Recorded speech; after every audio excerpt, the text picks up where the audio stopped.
Greetings, Taekwondo family. Welcome once again to Miami Minutes, the show that gets you absolutely blitzed every damn Saturday. I am one of your hosts, John Parker, force-feeding you terrible beer. And I'm here constantly fishing for nails up my nose.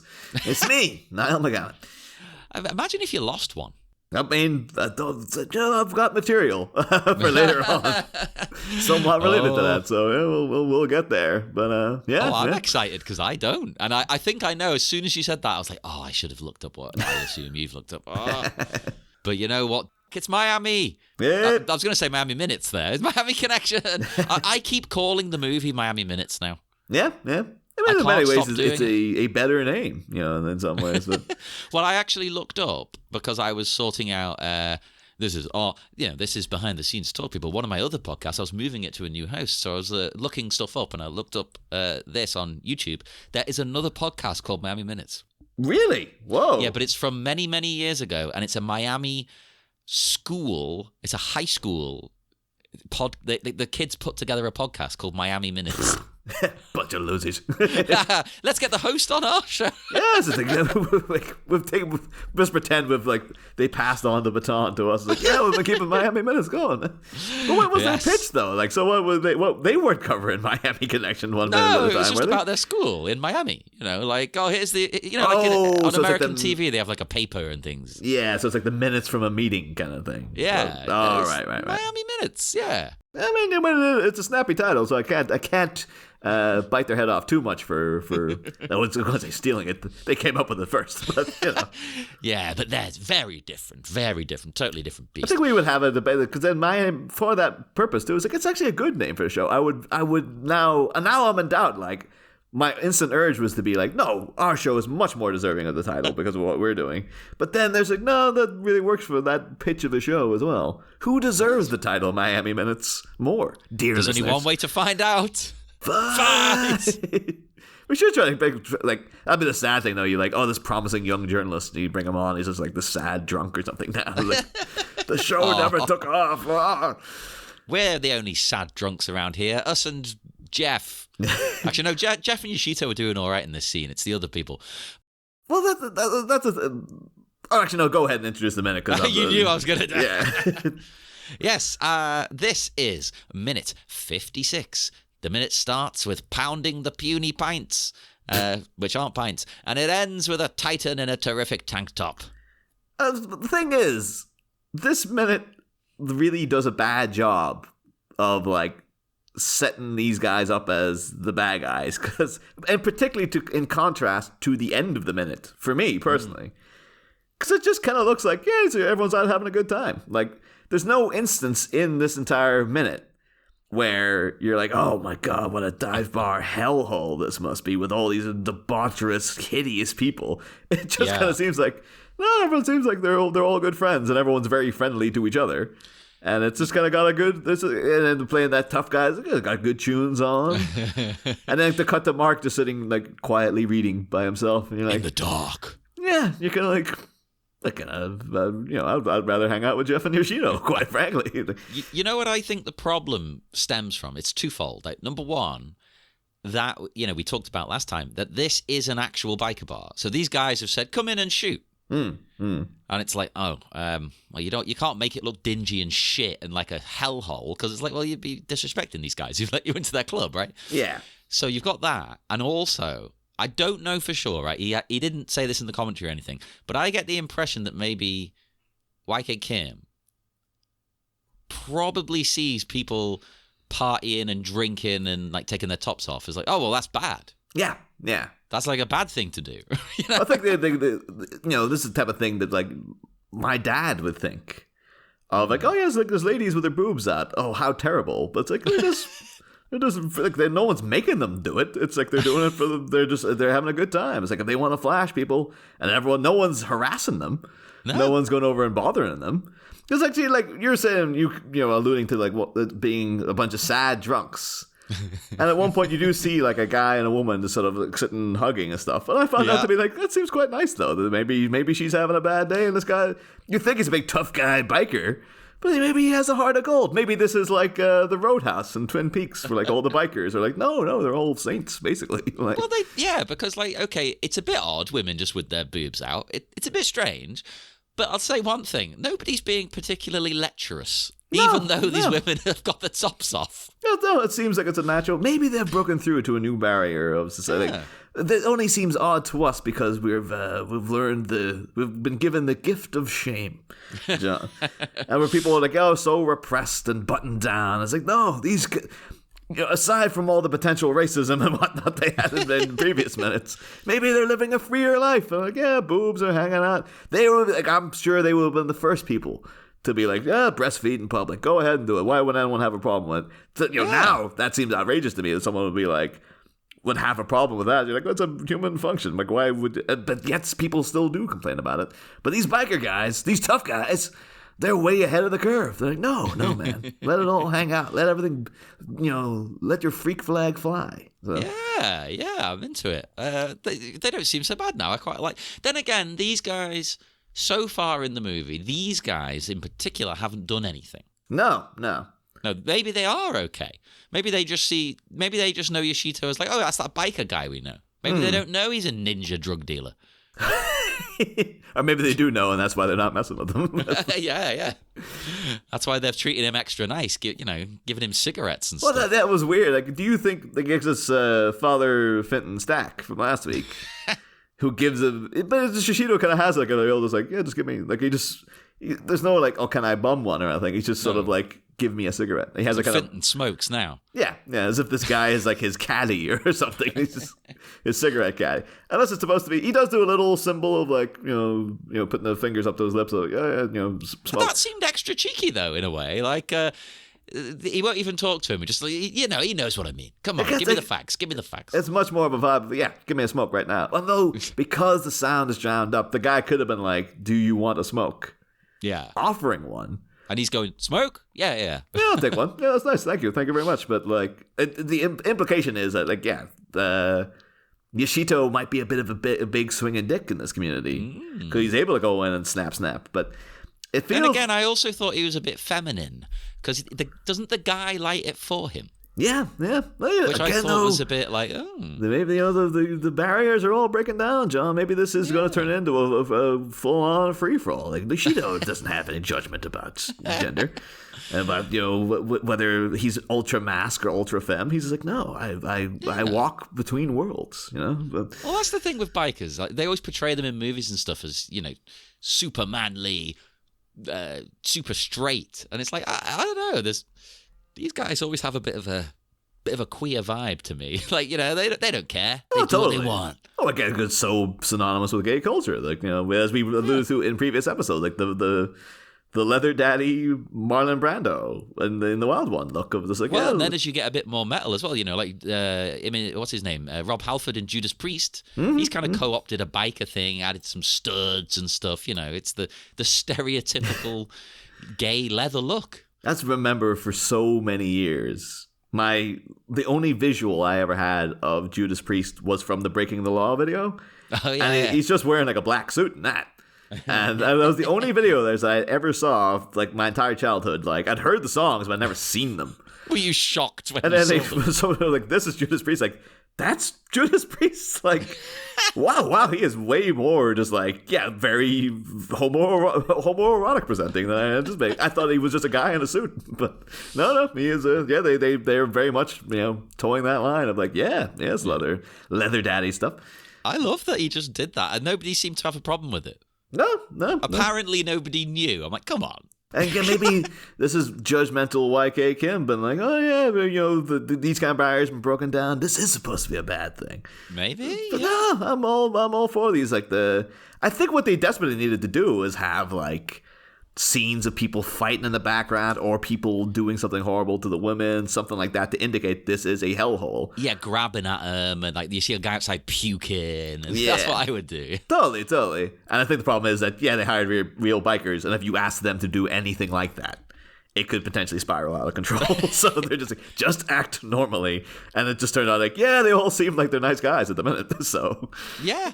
I genuinely think that's it, though. They're like, we don't want to upset them. We want to be respectful. This is their club. We don't want to make it out like to be a horrible place where people get, touched up and all kinds of things. So it is a bit of a strange one. But I like the scene. It's just very unexpected.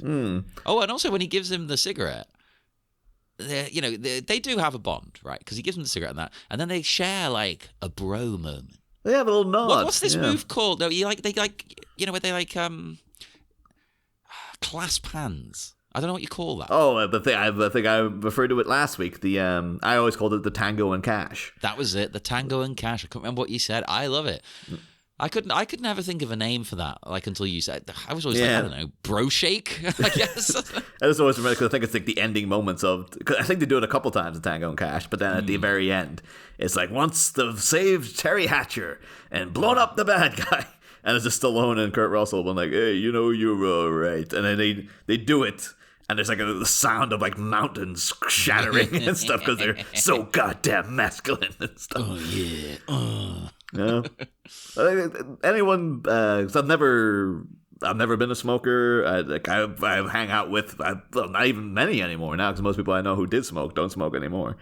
But so I've never been part of the culture of like giving cigarettes away. It always seems like a kind of like, oh, there's it's a free flowing thing. If someone asks you for a cigarette, you're always obliged to give them one. But don't they cost about £500 a cigarette now? Well, that's the thing. Like, it always makes me think of the I've mentioned my love of it many times, but the sitcom You're the Worst.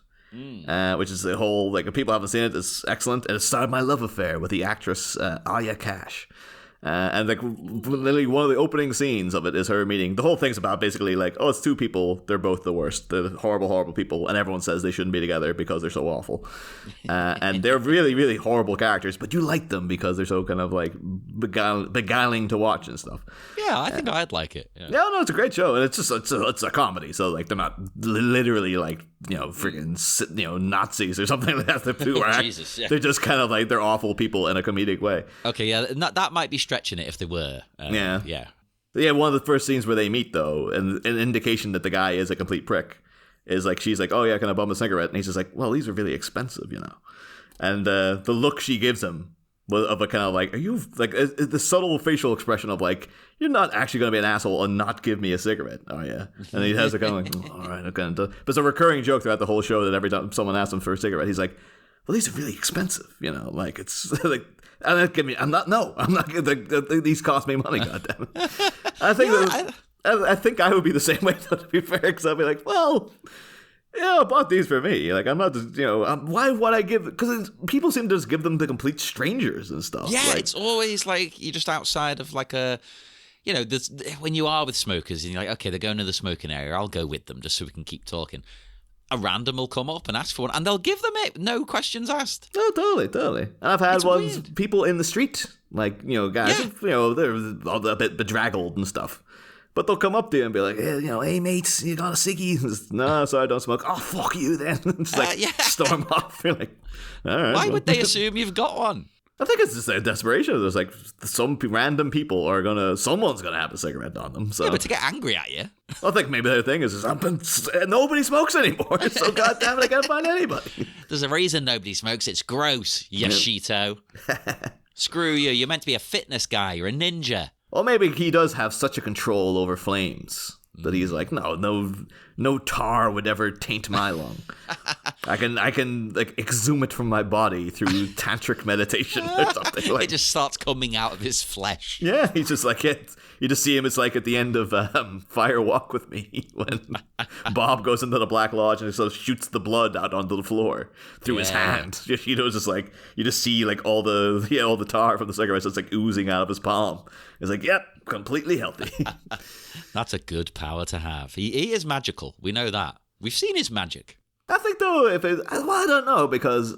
Actually, no, I wouldn't do, because I know... The reason I've never gotten into smoking is because I know how much of an addiction it becomes, so I've had the opportunity to take up smoking, as does every adult person, basically. And And I've never been tempted because one, I think I tried one way years ago. I was like, oh God, no, this is horrible. But I know it's supposed to be a barrier you break through. It's supposed to be initially horrible and then you grow to like it. Yeah. Which is one of the things, like, why did anyone ever get into it if it started off terrible? I'm like, I'm just going to keep doing it though and see what happens. Well, that's what I don't understand, because I've tried before. As a kid, like, there was a period where I had one like every day for a couple of months. Yeah. But that was it. I was like, look, I'm just forcing. This isn't nice. Like, isn't it supposed to do something and be nice? It's like, no, it never, ever. It was always horrible. I don't get it. I don't get it. But I was going to say, like, if I was Connor McLeod in Highlander, you knew you were going to live forever.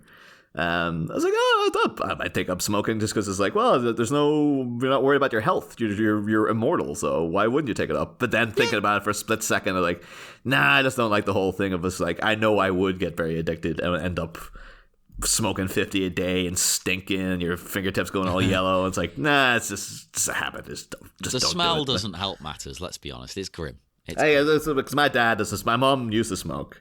My dad always hated it, and nowadays, like, he's when he has friends who smoke who come around, and you just like the difference it makes in the house. Yeah, I was like, it had to be a point where he was just like, because he's by himself now, so he's just kind of like, I'm making a stand and saying to these people, no, you can't smoke in the house anymore, because he used to cope with it for years. Will not do it anymore. It stinks. Get it out of here and stuff. Well, you notice it now. Nobody smokes. So when someone finally does, you're like, oh, Jesus. Yeah.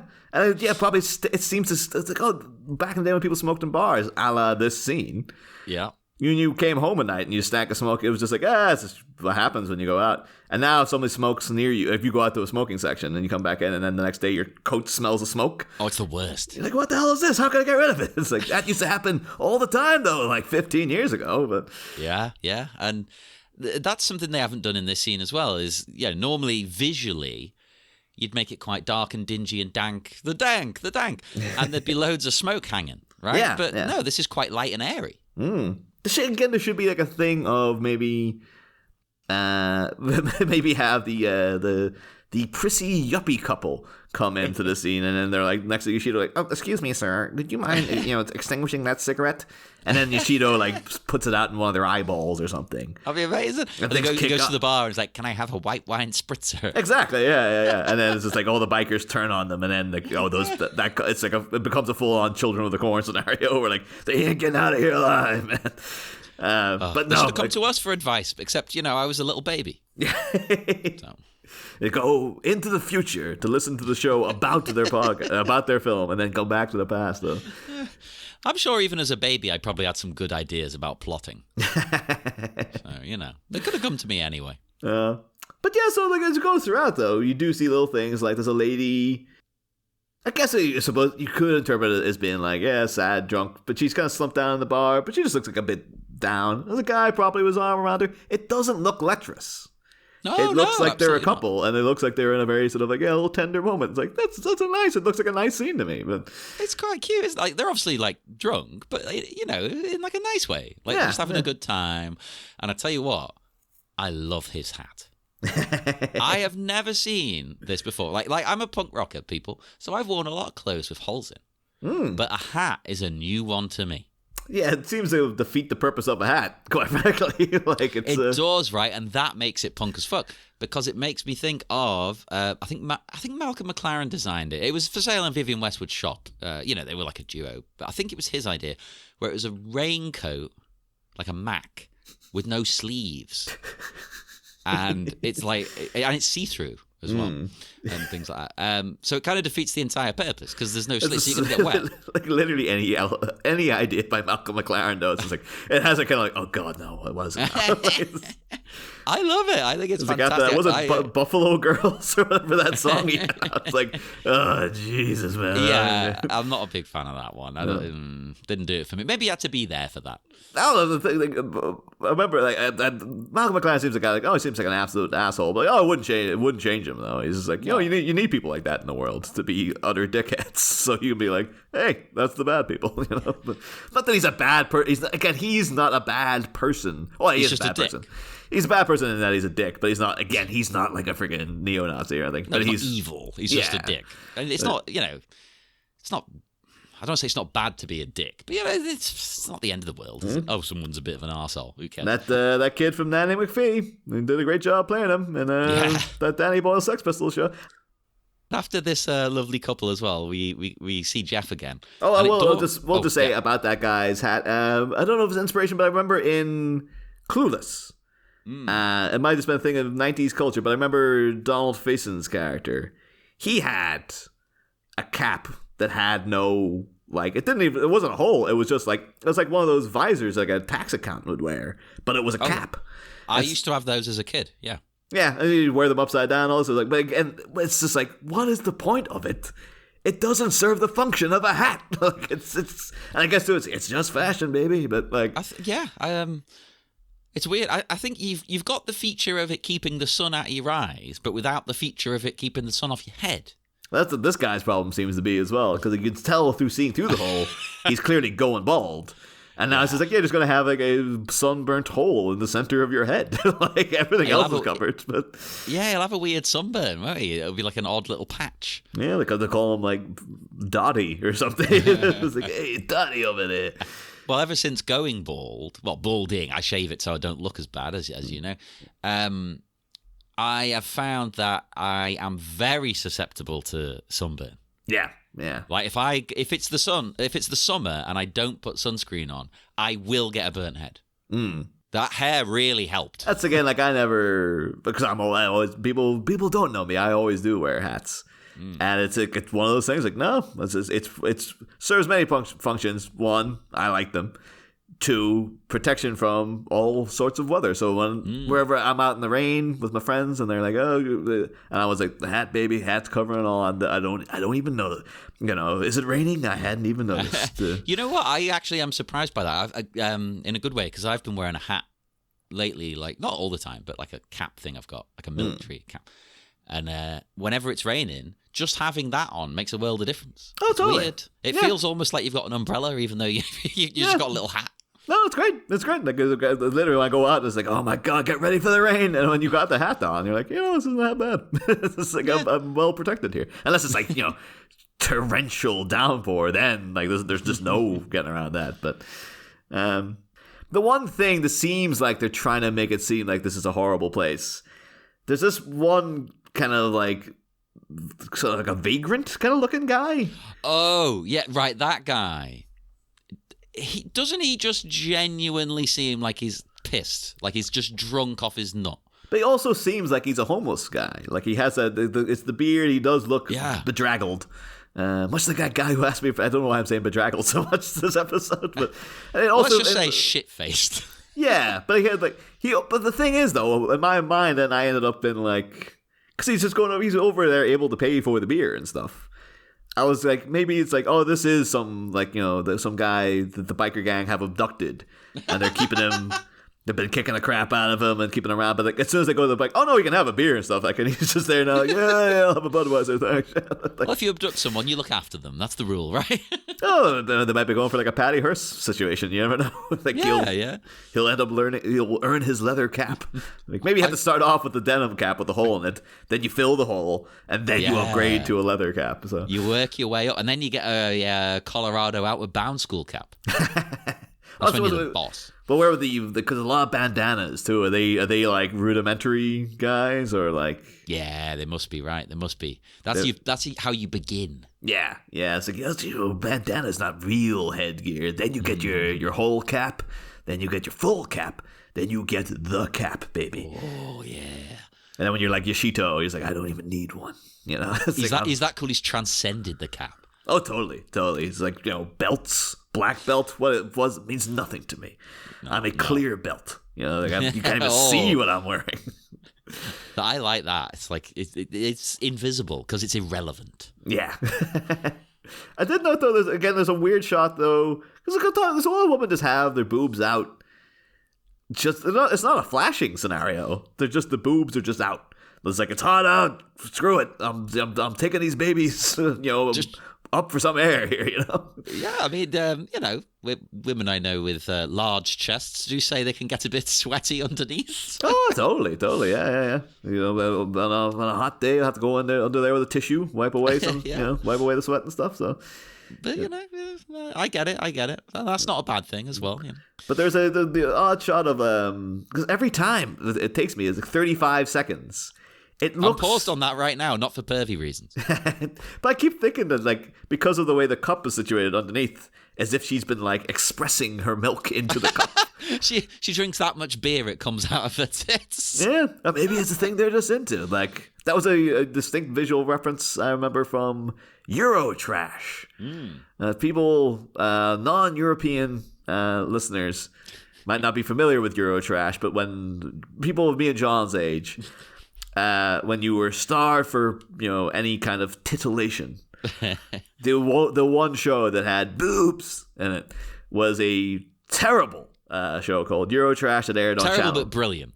Yeah. And it's aired on, I think we might have talked about Eurotrash somewhere down the line before, but it's like, it's a French show that was on at like 11 p.m. on a Friday night, and it would just sort of show oddities from around Europe. And they had like the Daleks, were like the gay Daleks, and they always said exterminate, and then they just shoot out sperm out of their things. Yeah, it was it was the most French thing you've ever seen. Yeah, but I remember distinctly that there was one, like, again, watching this in my bedroom at age like 10 or something. I'd be like, ugh. Oh, you had to watch it in secret. Yeah. Oh yeah, totally, yeah.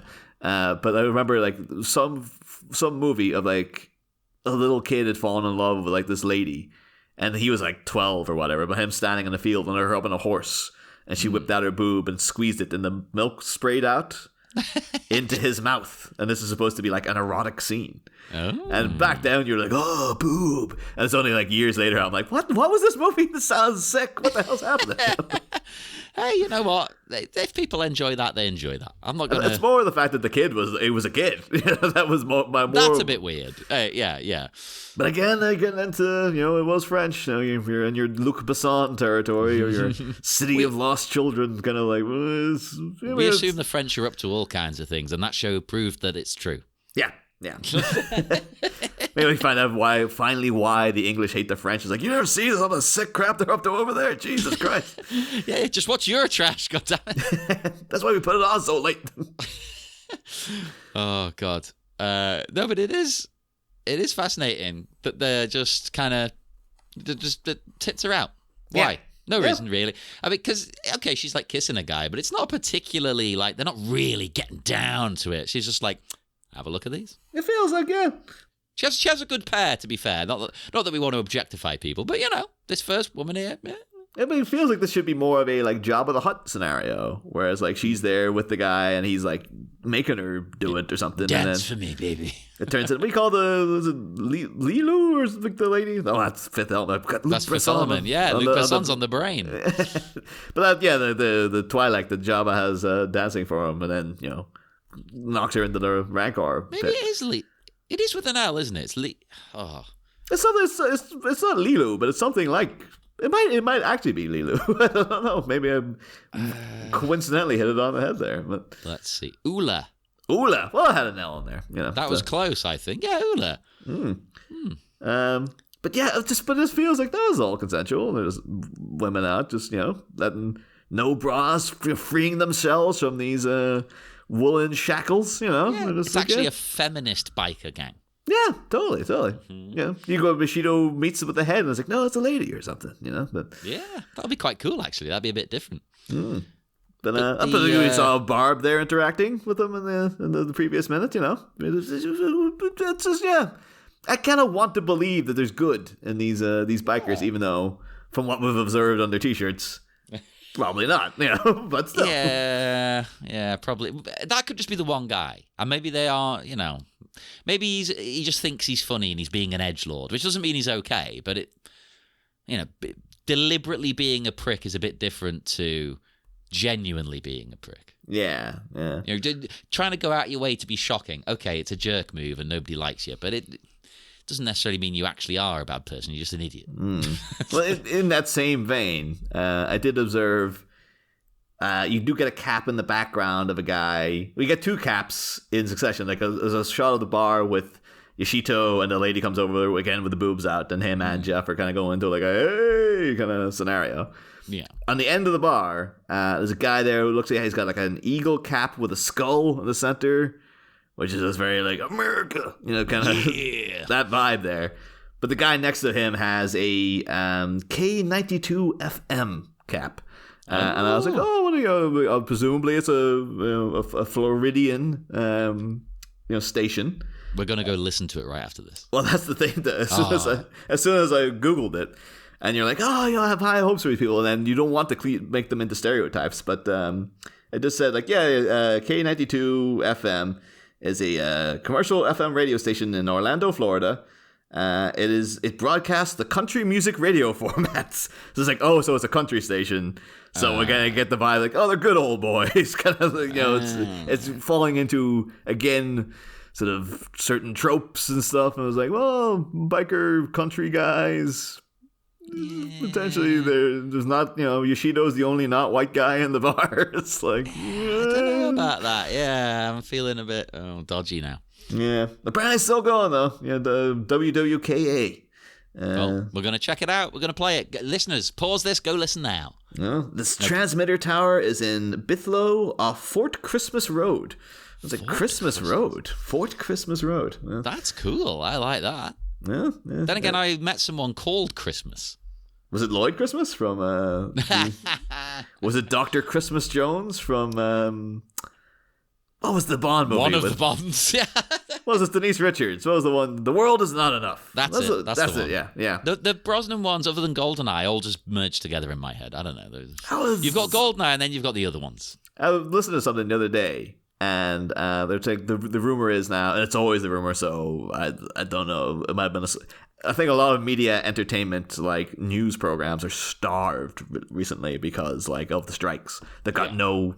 So I think the other day when all the stuff about like Marvel having to scrap all the Daredevil stuff and start over was like, thank God there's something to talk about. But one of the rumors is that Chris Nolan's aggressively chasing doing the next Bond movie.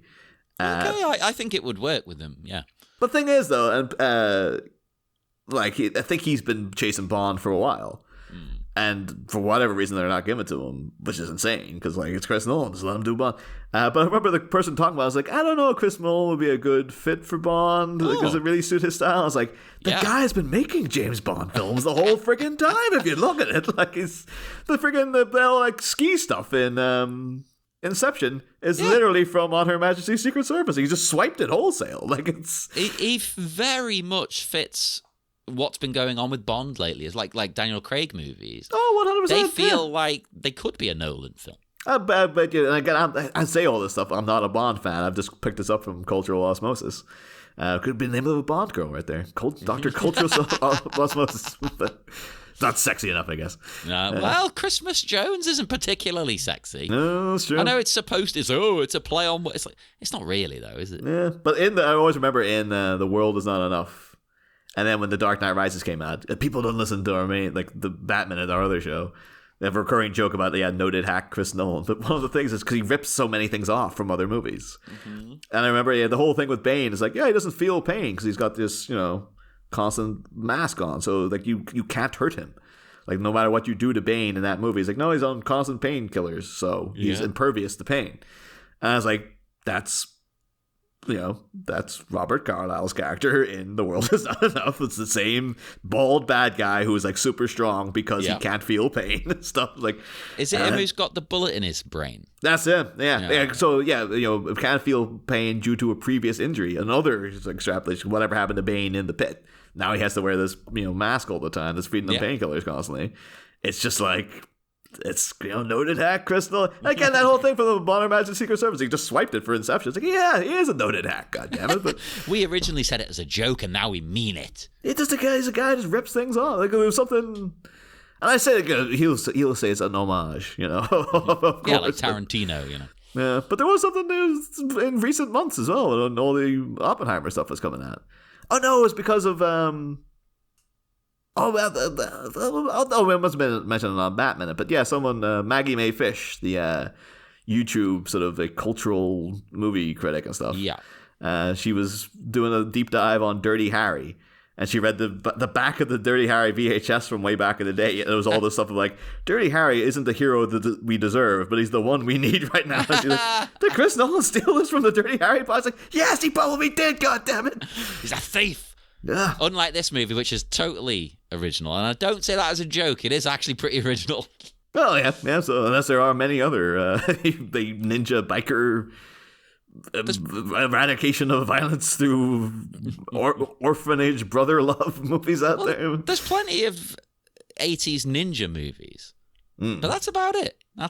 Oh, and actually, I never said. It said the person I know is called Christmas Kwan. Oh, okay. And they are from Korea. It's not like a kind of an anglicizing. It 1000% will be. She won't be called that for it. But it's an interesting choice of name. Yeah. And I think she had a Christmas tree tattooed on her leg. So I don't know where it comes. I didn't want to ask and be rude. It's the first time I met her. That's what I say too. I find like I thought some people get into like sexy Christmas thing where like the kind of dressing in Santa negligee and all that kind of stuff. Yeah, but like Santa's not sexy. No, none of it is. Like it's a whole. I remember that episode of Friends where Chandler's dressed as Santa and Monica is just like, "I'll keep the suit on." And he's just like, did your dad ever dress as Santa? And she's like, no. He's like, oh, it's okay then. But it's also just like, what is it though? I guess maybe it's just like, if you just like, maybe you like heavy set men with big white beards. I'm not going to shame that, but And he's essentially servicing you. He's delivering things to you, It's very, he's kind of both subservient and commanding at once. It's weird. Yeah. Maybe that's what people like. That's just the whole thing. It's too associated with like family and all that kind of stuff. It's like no, don't sexy up Christmas. But, I don't find it sexy either. No. But tits, they're sexy. Yeah. You know what? There's no drinking in this episode really for us. So you know what? My rule stands from previous minutes. Tits. Drink for those. Drink for those. Rejoice, listeners. Drink for the boobs. Noticeable too. It's a thing instilled in a generation who grew up watching Fight Club. You get these cigarette burns in the corner of the screen in this minute. The signal to change reels. Yeah, it's one of those things you just don't see in cinema anymore. But it's such a classic thing. Like I think even now in like Blu-ray releases, they'll take them out. But it's like you can't take there's certain feel like I can tell you exactly where the cigarette burns are in Taxi Driver and stuff. Because it's just like, this is back in the day. You had to put in a little. Everyone listening will know what a cigarette burn is, but if you don't, it's like when projectionists had to switch over the reels, there was a little white circle put up in the corner to indicate to the projectionist now. Like, do it now, get ready, go. Yeah. And then as Brad Pitt says in that one bit in Fight Club, in the industry, we call them cigarette burns. And now everyone of a certain age knows what they are. So I'm torn because I understand why doing a Blu-ray release, they might not want them. I get it, totally, right? You want it unblemished. It needs to look perfect. But I also am someone who likes nostalgia. No, I totally. So I know this is insane, but the things we were promised with Blu-ray, the extras, the features, the choices. Remember they were saying you could change camera angles and things. This only happened like on 2 movies ever. They should give you the option. It should be like, you go to the settings, like a video game. Do you want the cigarette burn? Yes, turn that on. Well, I mean, that was the whole thing where recently I watched the assembly cut of Batman Forever. I was with 2 other guys, and I was like, do you want to watch it in pristine Blu-ray quality, or do you want the filter put on it to make it look like it did in the cinema in 1995? Oh, see, that's cool. You've got the option then. Yeah, and unanimous vote was like, oh, the 95 thing. Yeah, we want to give it more of a vibe and stuff. But, but then for people who don't, you've got the pristine quality. That's great too. Yeah, a bit like I'm playing a video game at the moment called Dusk, which is like a modern, old video game, if that makes sense. It's like a modern game, but it's trying to be like Doom and Quake. So it looks old. It looks exactly like them. It plays exactly like them. And there's loads of settings in there to tinker with it even more. You can pixelate it more. You can add scan lines like you're on a CRT monitor. Yeah, all this kind of stuff. And which I love all of this, messing with it. But they've just announced like they're going to drop Dusk HD, where all the weapons and stuff are in HD. And I'm like, well, okay, that's nice to have that option, but I don't want that. That's not for me, like, because I want it to look old. But for people who, you know, maybe some people didn't grow up when I grew up and they don't fully get all of it, and they think, well, some of the graphics are shit. It's like, well, okay, here you go.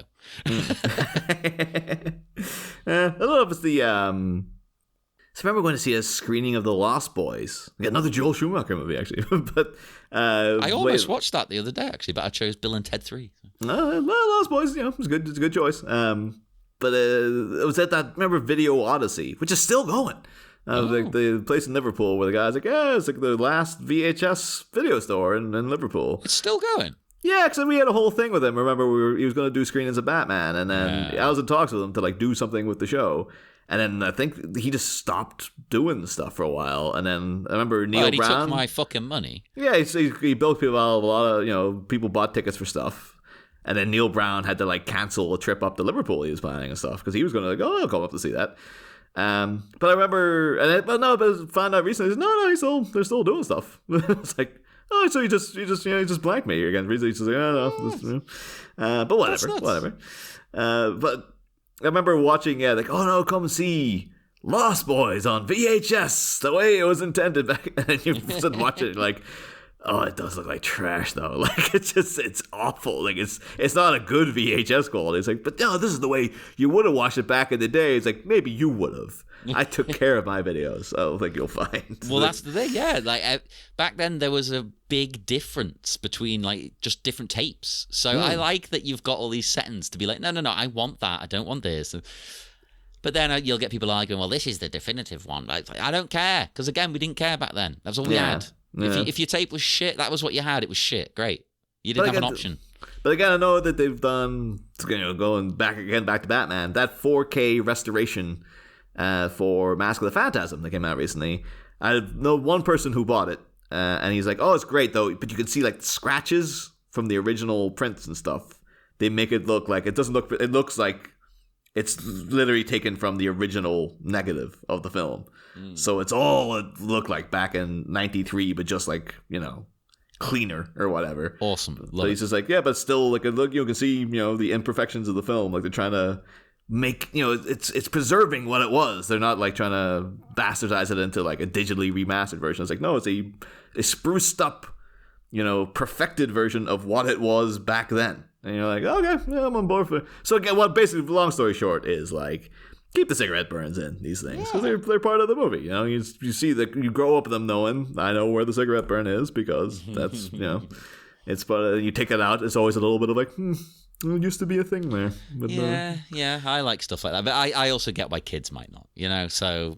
That's, again, you have to teach kids these things too as well. Years down the line, they're like, why does that little white thing come up in the a thing we've talked about in Batman in the past as well that I don't think they do anymore. On TV, they used to put I was about to bring this up, yeah. Yeah, the little black and white lines up in the corner for when an ad break was coming. Do you have this in America, listeners? Like over here, when it was going to go to adverts, commercials, a little square would come up in the corner, like a little black and white thing. I don't really know why, but it was almost like it was saying to you, look, the ads are coming on in a second. Yeah, it's like if you want to get up and get a cup of tea, don't worry. If you're busting to use the toilet, hope is coming. Kind of thing. I'm sure there was probably an actual reason for the networks to do it, but for all of us, it was like, oh, okay, go make a cup of tea or something. For people too, taping movies off the TVs is like, get ready to pause, pause your record button, and don't worry, now we're back. You don't have to tape the ads. It's like, I don't think it always felt to me like that was what the indication was. Like, no, if you're again back in the day, is like you will have to get up and walk over to your video player to press the pause, so you won't record the ads. But now I used we're to set an alarm for like 3 a.m. or whatever, so I could set the tape player when WrestleMania was coming on. And I was like, I was like a kid. I was like 13 or something at this point. But I was like, no, Dad, I've got to tape because the timer things didn't really work. No, nobody could figure them out. And when you did, they still didn't work. So it's like, no. I need to get up. I need to know it's going to tape it. Yeah. I have to press it and see it going and then go back to bed. Yeah. And I also would have to put the tape on long play because WrestleMania is quite long. I don't think we have many young listeners, so this is a bit lost on, the old people know this, but tapes were quite short. So if you wanted to record a wrestling event, it's like you need long play, which makes the picture worse. It was like 3 hours of tape usually, if that kind of thing. Yeah, I think some were 2, and then they brought out the 3, didn't they? Because then you could make that 6 if you did the long. Yeah. But then you do cut in the middle of the cigarette burns. You always got 2 of them. Always 2 there are. We do cut to Rick Rubin sitting here, like doing a little snazzy little nail up the nose trick, which used to be one of those things. I looked into it now to feel like what back in the day I was like, oh, what sorcery is this? And now I've discovered there's no trick to it. It's just a simple trick. It's just shoving it up. You just need to know where the hole is in your face. Well, yeah, basically that's all. That is literally all it is. Yeah. It's just the people who do it. There's a whole entry on them on Wikipedia. There's a whole entry. Yeah. Get it. Yeah. This guy. Yeah. The human blockheads are what they're referred to as. Like, a person who used to the old trick of it was putting a nail up your nose and then hammering it into place, and people would be like, "Oh my god!" Let me guess though, as a wrestling fan, I imagine this is the case. It's almost like it's gimmicked, right? Like it's up the nose. That the hammering is the pretend kind of part. Yes, that's 100% what it is. It's again, it makes me think of the Simpsons though. The guy doing it, and then like the car running over his foot, like, "Oh, my pain! I can't stand it." And also made me think too. Is like, oh, is that where they're calling someone a blockhead? I guess I was like, oh, it's just because their head is like a block, so meaning they're stupid. Is that where the band get it? The blockheads? Yeah, Ian Jury and the blockheads. And I guess it might be coming from the same vein as like a geek. Geek used to be the guy in the carnival who would bite the heads off the chicken. And maybe where blockhead comes from, I assumed it was always like, oh, it's just your head's made of like a wooden block. You're stupid. So it could be you're an idiot. All you can do is this. Yeah. Or they might just be like, you're like one of those freaks at the carnival, you blockhead. But it's so a human blockhead is a carnival or sideshow performer who hammers a nail or other implement into his or her nasal cavity via the nostril. The stunt is often shocking to audiences who believe that the nail is being hammered into the skull itself, when in reality, the stunt plays on the anatomical misconception that the nasal cavity goes upward rather than straight back. Yeah. The performer merely learns the terrain of their nasal cavity and lessens his or her sensitivity, the urge to sneeze, until the implement can be slid straight back through the nasal cavity until it hits the back of the throat. Ooh, okay. Again, though, this all makes it sound like it's still pretty unpleasant, though. I don't think it's pleasant. You just kind of train yourself to be used to it, right? Yeah. So the use of the hammer merely adds to the shock value by creating the illusion that the nail's been pounded through bone. I knew the hammer would be not a fake hammer, but that it would be a kind of an illusion. Again, it's the wrestler in me. I can tell it. I can see it. Yeah. One performer, Doc Swami, pushed the nail too far such that it got lost. However, shaking the nail and blowing the nose can dislodge the nail. Oh. And other performers have done it with a power drill and stuff like that. But it's it's one of those things like I still wouldn't. Unless it feels like a thing. It's like, if you're growing up in like the backwoods and you got no time, maybe you can explore your nasal cavity terrain to that extent. Other people are exploring other cavities. But remember, it used to be like a really amazing. All the talk of smoking earlier too. It used to be a really amazing magician.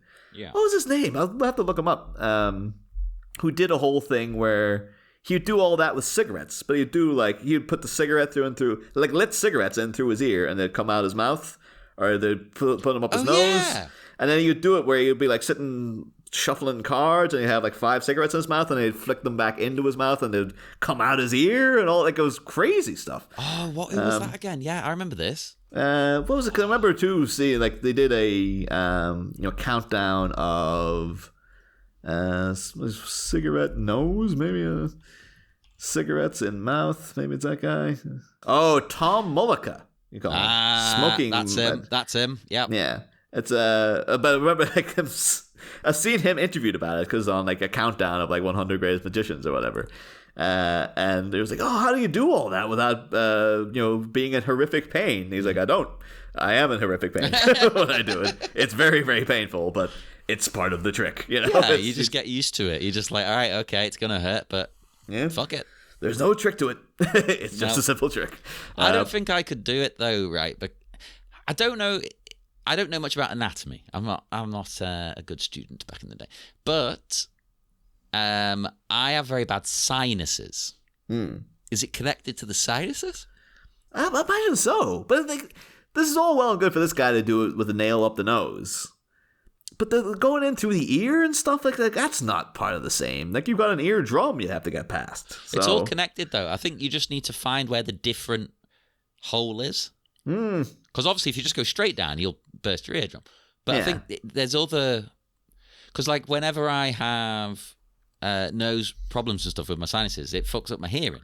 Yeah. Because it's all connected. Everything's connected. So I guess you've just got to dangerously figure out where to push something to go into a different cavity. I guess it's like the greatest magicians always are the ones who are pushing things to like levels of obsession and all that kind of stuff. Like, how does Paul Daniels do this amazing, like, you've seen Paul Daniels with the ball bearings under the cup thing. Yeah. Which is just like, it gets so simple. It's just like, yep, where are the ball bearings? How many ball bearings under this cup? And people haven't seen it because Paul Daniels is an English magician, tragically passed away, several years ago.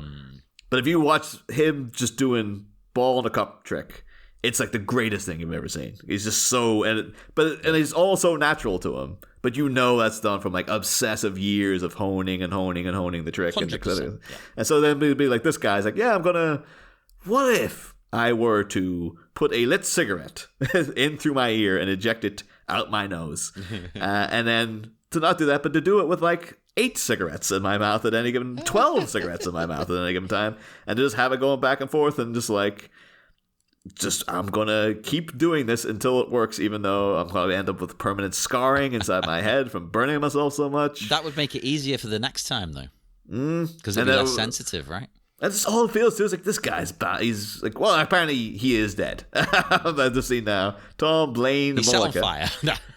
He's got to be like, he must have died of cancer or something. Like, that's insane. Like, see what cause of death. Placed in an induced coma following complications stemming from a routine hernia operation. Oh wow. Which caused him to suffer several strokes. Okay. R.I.P. Press F. Yeah, he wouldn't have been old. Well, 67. Yeah, so not all that old, But it's great. I didn't know he was dead. But now he might be like just cackling, like, yeah, no cancer, baby. Well, hopefully this guy's alive. Oh yeah. Rick Rubin, he did all those records with Johnny Cash, of course. Yeah. Did you see his tattoo, by the way? I'm trying to decipher what the tattoo is. Right. I think it's like Yosemite Sam. Oh, it is.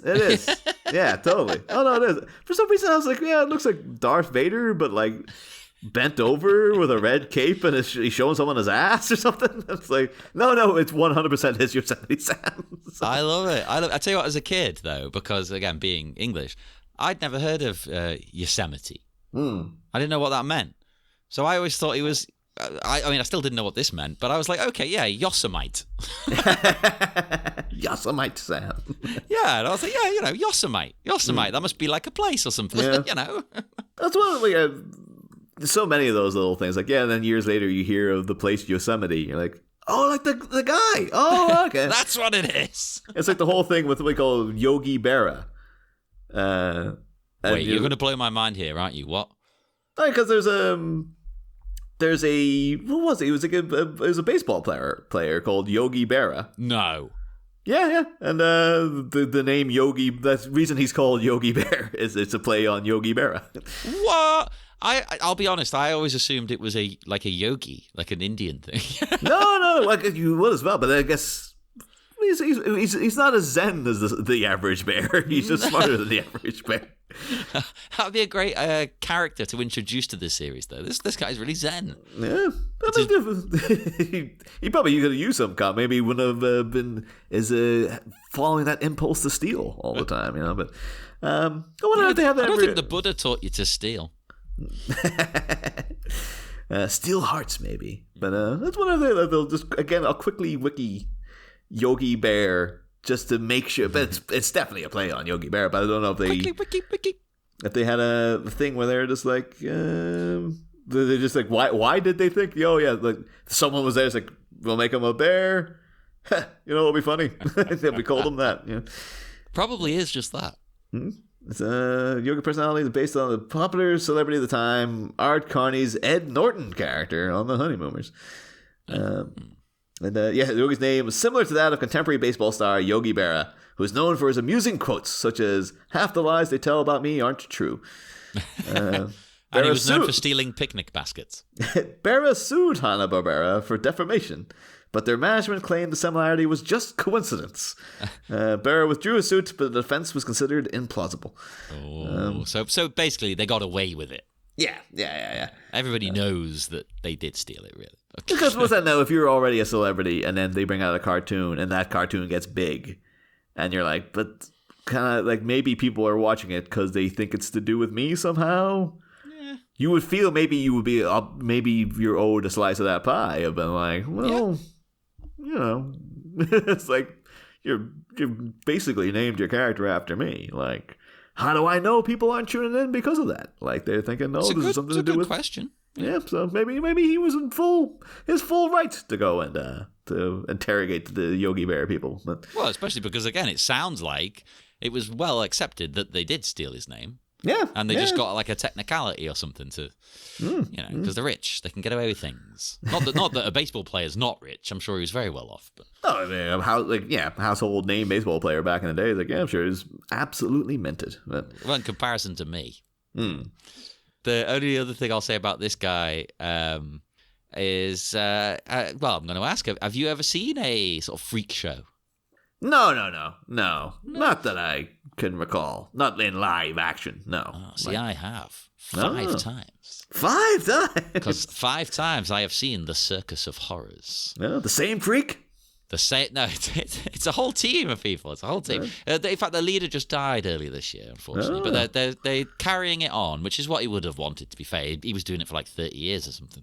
Probably longer, actually. It's a great show. Like, you get people doing stuff like this, But they also up the ante. And I don't think I mentioned this on the show. I'm not sure. There's a guy, Hannibal El Muerto, who he like sword swallows. Yeah. And he's had his bottom 2 ribs detached. So they move. I think you didn't mention this on this show, but I remember this from way back when we did Batman Returns. I might be on that, yeah. There's that guy, like, one of the Red Triangle gang is like a sword swallower. That's it. And Batman punches him in the stomach and, like, rips the sword out of his throat at one point. And so now you're saying, no, I think you brought that up during those minutes. way back when. Did. Because, like, he swallows this special sword that's wavy. It's like a sort of... It's like wobbly, like wavy, like how do I describe it? Like a snake, Yeah. Which normally would cut you up, but if you detach your ribs, as it goes down, it pushes its way into the right space, but it would be too small normally. And he comes around and lets you poke his ribs and move them around his body. It's great. I loved it. It was fantastic. Yeah. That one of those things now, like back when you're a kid, you're like, what sorcery is this? And it's like, you just have to you just have to train yourself out of the bodily reflexes to make that happen. Like, you could do it, you just have to really want to do it. And most people will be like, no, why the hell would I? It's an insane thing to choose to do. I mean, respect, I could. Oh, totally respect for it. It's like, yes, it's something that I could never do it. But if you have the sort of, I don't know, sometimes you're like, is it bravery? Is it stupidity? Is it both? What is the... Bit of both, I would say. It's a weird thing to be like, you know what I'm going to do? I'm just going to jab this down my throat until it works. Well, I mean, again, he's come up in one of our shows before. There's that guy I remember seeing on The Word back in the 90s. Again, going back to the old 90s TV shows that you were watching too young as a kid. But there used to be a thing called The Word, which was like a kind of alternative comedy late night variety show. And it had this loads of weird stuff on. Mark Lamar used to host it for a bit, I think, and they had a whole bunch of people. And they had a thing like, I think they're called like the Unbelievables or the something. But these people who like do anything to get on TV, And so they would eat a whole bowl of like scabs and stuff like that, so, with milk, that kind of really disgusting stuff. And they would just show it in Channel 4 like it was its own freak show back in the day. But I remember one because it really messed me up in terms of like, this guy is just doing this, where he was, like the razor blades you get, like put in like an old timey razor, like the little, like the ones you can take in and out. And he was just swallowing those. Whoa! And then he took a string and somehow he slid that string down his throat and then brought them all back up, and he was like gushing blood, like it was all. So that one I would choose to believe like either he's doing it and that's just like you've just really messed yourself up, man, or that is like it's all misdirection. It's he's not part actually of the gimmick. Yeah, he's got blood packs in there and stuff to make it look like, because if you did that, you would destroy yourself. Like it's like, oh no, you do it a couple times, you like, no, you're ripping your throat to shreds. Like it's. But it stayed with me for my entire life. Like, that guy freaking coughing up razor blades on a string and stuff. It was, ugh. Oh, that sounds horrible. Holy crap. I've also quickly Googled the word swallowing razor blades. Oh, have you found it? Yeah, the guy, apparently he's a still working magician called Will Stelfox. Okay. And he originally did that trick as his audition for Canada's Got Talent. But that's more recent though, yeah. No, but maybe back in the day, that's like the America. Like that's a thing. Britain's Got Talent's a more recent thing, but maybe back then they're like, no, Someone's Got Talent was a thing that ran another show, other countries for years or something. But I assumed we invented it, but maybe not. No. Apparently, he does magic, photography, and is also a DJ. So I'm guessing he doesn't get a lot out of the. Oh wait, no, his Canada's Got Talent thing. He did do that recently, but he also did it way back on the Word, years and years and years ago. He brought it back for the masses, baby. Yeah, and also that clip is available on YouTube of him doing it on the Word, and I don't know if I can watch it again. It might bring back too many memories. I'm going to try and share it to the group. So look out for that, people. Yeah. Oh no, going through it, yeah, it's pretty disgusting. Genius. I love it. Yeah. I reckon, without even seeing it, I reckon he's gimmicked it. I think he definitely has. Yeah. That's such a wrestling trick. Like, exaggerate it to really sell it. Yeah. But I do like these people. Wrestlers are carnies. That's what this guy's doing. It's carny stuff, right? But it's I do like in the description of the clip is like, don't try this at home, brackets, go to your mates instead. Oh, you couldn't say that these days. They'd be like, no, people might take it seriously. They'll try it at the mate's house. Speaking of our mate's house, we do then cut to the orphanage. Yeah. Where, Mark's just chilling. We don't know what he's reading. We might find out next week. But he's looking good in that tank top. Yeah, but he always looks good, John. Yeah. But kind of just feel as a kind of vibe is like he's put all the kids to bed. All the rest of the gang, Dragon San will have to be like, yes, now it's time for bed, boys. He's took them in. He's given them a kiss on the forehead. He has to has to read them a story and stuff. And he's like, oh, okay. And now he's, I don't know, doing his puzzles. No, I actually reckon he's writing in a diary. Oh, again, we might find out next week exactly what he's doing. It does look like he's just reading the screenplay of the movie. Yeah, that's probably literally what's happening. Like, what's my line? But no, I'm quite. I genuinely can't remember if we find out what it is, so I'm excited. Yeah, I mean, and if we don't, we'll make something up. We always come back next week, dear listeners, and we'll tell you more weird things we saw in 90s TV programs at impressionable ages that left mental scars. Oh, yeah. Before I mention the commentary track, I've got two things I've sort of forgot to bring up along the way. Number one, we see what beer they're drinking. Because we kept saying last week, is it Bud Light because it looks like piss? We see what it is. It is Budweiser. It's Budweiser, not Bud Light. Which, okay, I know it's over here. A lot of people think that's piss, but I think it's an all right drink. You can have it. It's not like Bud Light. You can drink it. So I'm surprised it looks so fucking terrible on film. I mean, I know a guy who drinks all the time, and he seems to hate every beer.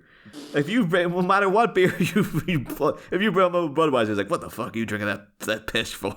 And then if you bring out a Carlsberg, what are you drinking that for? And if you bring out a friggin' Stella Artois, what are you drinking that for? Like, maybe he only likes craft.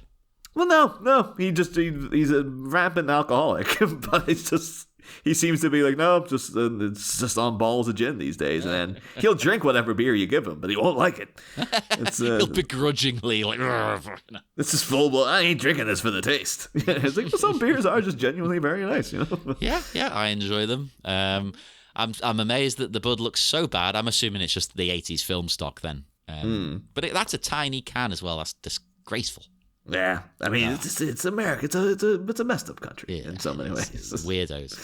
The only other thing I had there was you see, a second load of tits. I mean, have a drink again. Yeah, you get a second set just shoved in Jeff's face. Yeah. This is like they're like, they are looking to seduce Jeff Shito or because I don't know. It doesn't seem to work, though, does it? Because he doesn't look really that arsed. He's too busy toasting with Yashito. They only have eyes for each other, John. Well, I think Jeff has eyes for him, because if you notice, Yashito seems a bit more into the woman than Jeff is. He's a bit like ready to party down. He's better than masking. He knows what he knows what he has to do. He knows the bravado he has to put on. But I'd say I genuinely like the little things of like. Again, it seems like all the tough guys are just kind of having, like, you could literally play friends over this instead of tough guys, and it would work. Oh my God, we need to do that. We need to. Yeah, because the bits of Jeff and Yashito sitting talking, it does look like they're not talking business. It's like, yeah, these are two friends. They're sitting having a laugh. It's like, at the very least, let's make a few mock-up images, and it'll be called Friends Forever.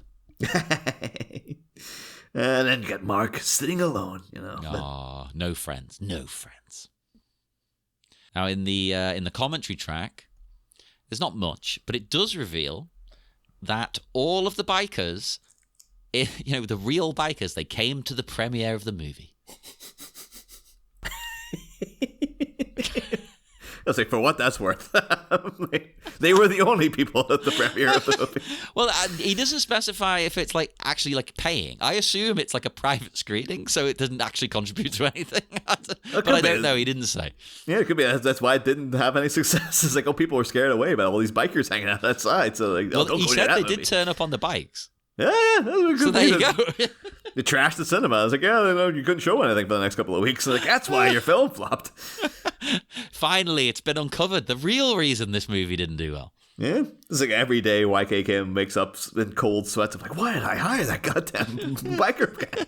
Oh, bless. I think it paid off. I think it led to these wonderful scenes that are completely irrelevant to the movie, really. But I love them. Again, it just sets up like, the evil, debaucherous Yashito and his, decadent lifestyle. And it's like, it seems like dudes been guys and guys been dudes, To show them being bad, shouldn't they be doing like coke off this woman's tits? They should be doing way, way, way worse stuff. And the place, it looks like, it's a dive bar, but I've been the worst, It's Liverpool's got a lot worse than this. Yeah, totally. So again, it just seems like it's slightly backfired in terms of like, this is not all that bad, man. But I adore every second of it. If it was made now, they'd instantly be like, we need to cut half of this. But no, don't. It's perfect. It's like, we paid for the write the song. You have to play the whole song in the movie. Like, it's the Room principle. It's like, we paid for the rights of this song. We're going to show two sex scenes, and we're going to play full fucking songs over the whole damn thing. Yeah, we're not wasting a second of that music. Yeah. But anywho. Yes, I'm noted out. As am I. We will break the connection once more, dear listeners, and we will head off down the road to the next karate, kung fu, taekwondo exhibition. Doesn't sound as impressive when you call it. An exhibition should sound impressive, but it's not impressive, really. Well, we're out here. Join us again next time. In the meantime, speak to us on Facebook at the Miami Minutes Taekwondo Orphanage, Twitter at Miami Minutes, Instagram Miami Minutes, and check out our network, Sleepy Charlie Media, on Patreon for more bonus stuff, and TeePublic for merchandise for this show, for all the shows, and random shite. Like, I don't think anybody's purchased our Cool as Min Ice t-shirt, but it's available. You can buy it. Someday someone's going to take the punt on it. It's great. It's wonderful. Put it on a mug. There you go. And you can have a cool drink out of it, baby. Although you wouldn't have a cool drink out of a mug usually, but whatever. I know. It was the only way to go with that, really. Although there is a drinking like a coffee, one of those coffee like a coffee cup you get from Starbucks that you can take around with you. What do you call those? Those big plastic ones. A tumbler. I don't know. You can get them, so you could have a cold drink in that. Yeah. Or get a koozie, like we talked about last week. I don't think they're available, but if you want a koozie making, I'll find a way to make one. I guarantee it. I'm going to do it. So, in the meantime, while I'm trying to figure out how to make a koozie, see ya, suckers. Get out of here. I'm trying to think of a phrase. There's no dialogue. Tough guys. This is about the only thing that's there. Yeah, tough guys. Let's get shit-faced, baby. Bro. Listen to me.